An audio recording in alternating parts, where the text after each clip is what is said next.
Okay, so if you're in any kind of business whatsoever, you've probably heard the Peter Drucker phrase that what gets measured gets managed.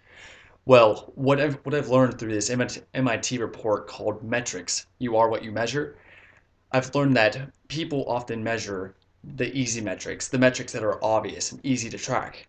But here's the thing, if you measure the wrong thing, if you measure just the easy thing, then you're quite possibly going to be pulling yourself in the wrong direction. So in this video that follows, you will learn exactly what to measure and what will help you develop yourself as a person through effective tracking, effective leverage, and so on. Observation of data affects the data itself. Observation of data affects the data itself. Now, I'm not going to go into the metaphor of the photons, two photons or the electrons that really convinced me, as I probably should, but just know that the observation of data affects the data. Before I conclude, like people measured light as if it were a wave, then they measured light as if it were a particle. So, and when they measured it as if it was a wave, it behaved like a wave. When they measured it like it was a particle, it behaved like a particle. So that's what it is for now. That's what our universe is now after a lot of research. So the way we view things does affect it. And when we even view things in this video, I'm just going to talk about two things. So I was reading this article by MIT that says that we become what we measure. And so what that means is if you measure the wrong point, you won't get anywhere toward where you want to be. You'll be going in the wrong direction, and that's bad.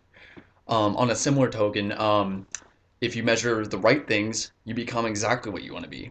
So the key is to figuring out what the right thing is to measure. So I feel like the best solution to this is use a combination of finding your values, using challenge solving questions to figure out what best the value you should measure is, and asking yourself, and then finally you could ask yourself a question like, why best do I exist? Why do I really exist? So by having this on file, by having this in your mind, we can begin to measure what's really important. We can begin to measure what actually makes a difference. So by doing this, by having a measurement of what really matters, we can actually begin to create power for ourselves. We can actually begin to create progress toward what we want to achieve. This is the fun part. Now that we have our key metrics in mind, now once you have your key metric in mind, you now have the exact set of points, the exact set of data that you can use leverage and personal accountability and personal motivation to get yourself to increase that data.